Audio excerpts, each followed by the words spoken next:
चलो बच्चों, हम पिछले पार्ट में हम बात कर चुके हैं 4 के घातक। हम 5 के का की बात करते हैं। जैसे कह रहा 5 में सभी खंड कीजिए, 5 का है समीकरण को हल कीजिए। अब यहाँ से अगर हम देखें तो देखो यहाँ क्या कर रहा है कि समीकरण को हल करके द्विघात समीकरण प्राप्त कीजिए और करा मूलों की प्रवृत्ति ज्ञात कीजिए और सूत्र का प्रयोग करके द्विघात समीकरण को क्या करिए, हल करिए। सूत्र का प्रयोग करके मतलब हम श्रीधराचार्य का नियम प्रयोग करेंगे। देखो यहाँ से हम 5 का 1/(x-1) (x-2) प्लस 1/(x-2) और (x-3) बराबर 2/3। देखो जब हम दोनों का हर बराबर करेंगे, देखो (x-1) (x-2) यहाँ है, (x-2) (x-3) यहाँ है। तो अगर हम इसका हर बराबर करें तो यहाँ से हमारा कितना हो जाएगा, देखो तो यहाँ से हमारा हो जाएगा कितना, यहाँ से हमें (x-3) से ऊपर नीचे गुणा करना पड़ेगा। तो (x-3) और यहाँ से हम पूरे का लघुत्तम ले लेते हैं तो (x-1) (x-2) और (x-3) ये पूरे का लघुत्तम हो जाएगा। यहाँ से हमारा गुणा कितना होगा, (x-3) से, यहाँ (x-1) से, तो प्लस (x-1) बराबर में 2/3। अब यहाँ से अगर हम देखें तो यहाँ से ऊपर अंश को जोड़ लेते हैं तो x कितना हो जाएगा, 2x। और यहाँ से अगर हम देखें तो यहाँ से हमारा मिल जाएगा कितना, इसको जोड़ेंगे तो -4 और बटे में कितना मिल जाएगा, (x-1) (x-2) और (x-3) बराबर 2/3। तिरछा मल्टीप्लाई करेंगे तो 3 इंटू, देखो यहाँ से हमारा कितना कॉमन मिलेगा, 2, तो (x-2) मिल जाएगा बराबर में 2 इंटू यहाँ से हमारा (x-1) (x-2) और (x-3) मिल जाएगा। फिर देखो यहाँ से हमारा 2 से 2 कैंसिल हो जाएगा, (x-2) से (x-2) कैंसिल हो जाएगा। यहाँ मिलेगा कितना, 3 बराबर (x-1) और (x-3) दोनों का अगर हम गुणा कराएं तो ये हो जाएगा 3, यहाँ से हो जाएगा x² और यहाँ से आपका हो जाएगा -3x, फिर -x और फिर माइनस प्लस 3।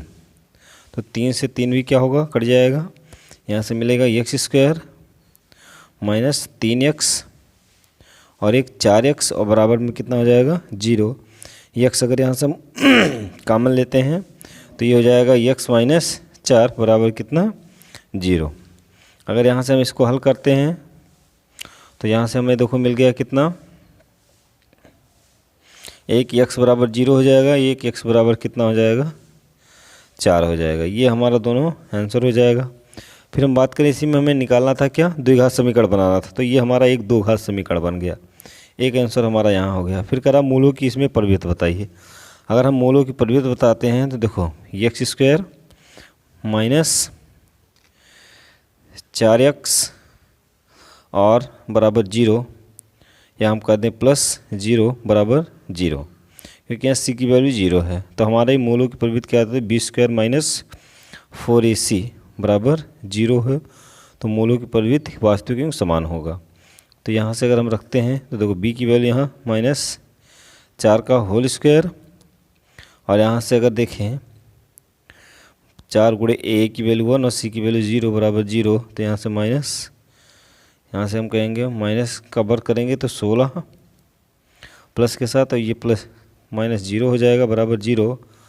और यहाँ से हमारा कितना हो गया, 16 वैल्यू जो 0 से क्या है, बड़ी है, तो यहाँ से कहेंगे मूल वास्तविक होगा, वह असमान होगा, वास्तविक व असमान हो जाएगा। ये इसका आंसर हो गया और हल यहाँ से हम करके बता चुके हैं। चलो फिर हम बात करेंगे क्वेश्चन नंबर खा पार्ट के। दो क्वेश्चन नंबर खा पार्ट क्या कह रहा है, कह रहा कि देखो कह रहा समरूप त्रिभुजों के गुणों का प्रयोग करके सिद्ध कीजिए कि समकोण त्रिभुज में कर्ण का वर्ग शेष दो भुजाओं के वर्गों के योग की क्या होता है, बराबर होता है, ये हमें सिद्ध करनी है। तो देखो हम क्या करते हैं, एक पहले समकोण त्रिभुज बनाते हैं।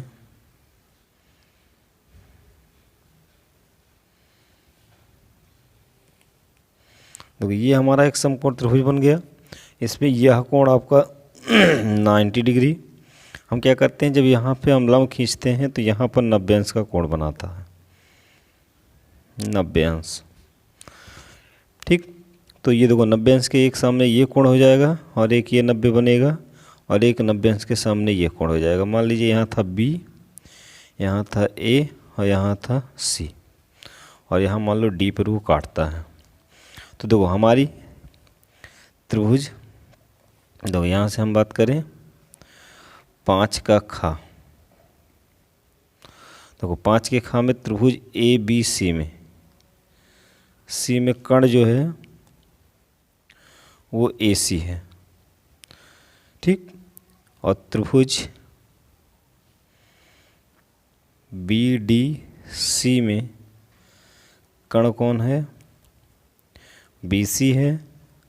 और त्रिभुज ADB में कर्ण कौन सा है, कर्ण आपकी हो जाएगी AB हो जाएगी। पहले हम दो समरूप त्रिभुज की बात करते हैं। तो यहाँ देखो त्रिभुज, यहाँ लिखेंगे समरूप त्रिभुज से हम उठाते हैं कौन, त्रिभुज ABC तथा त्रिभुज BDC में। देखो 90 अंश के सामने की भुजा इसमें कौन सी है, AC, और इसमें 90 अंश की सामने की भुजा कौन है, BC। देखो इसकी आधार हम मानते हैं BC और इसकी आधार क्या हो जाएगी, DC।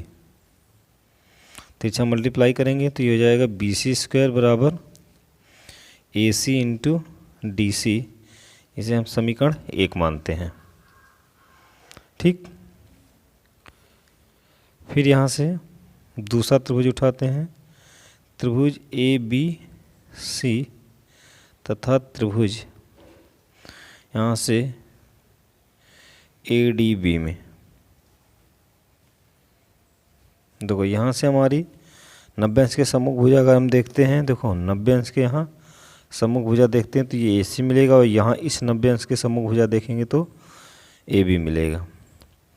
तो यहाँ से हम लिख सकते हैं कितना, AC और बटे में ये हमारी आधार इसकी क्या हो जाएगी, AB हो जाएगी, और इसकी जो हमारी कर्ण भुजा होगी वो AB हो जाएगी, और जो आधार भुजा हो जाएगी वो AD हो जाएगी।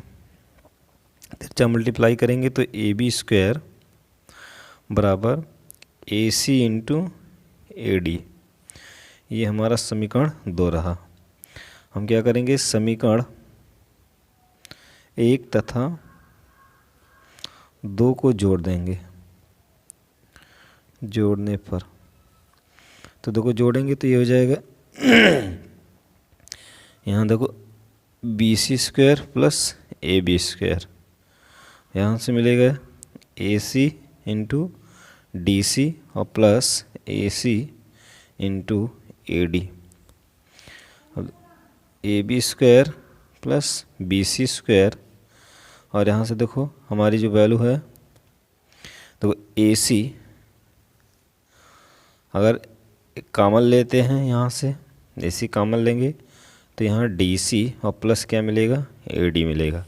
देखो AD और प्लस DC जोड़ेंगे तो कौन सी रेखा प्राप्त हो जाएगी, हमें AC प्राप्त हो जाएगी। तो यहाँ से हम इसको लिख सकते हैं AB² प्लस BC², यहाँ से AC इंटू इन दोनों का योग भी AC देगा। तो यहाँ से लिख सकते हैं AB² प्लस BC² बराबर यहाँ से हो जाएगा AC²।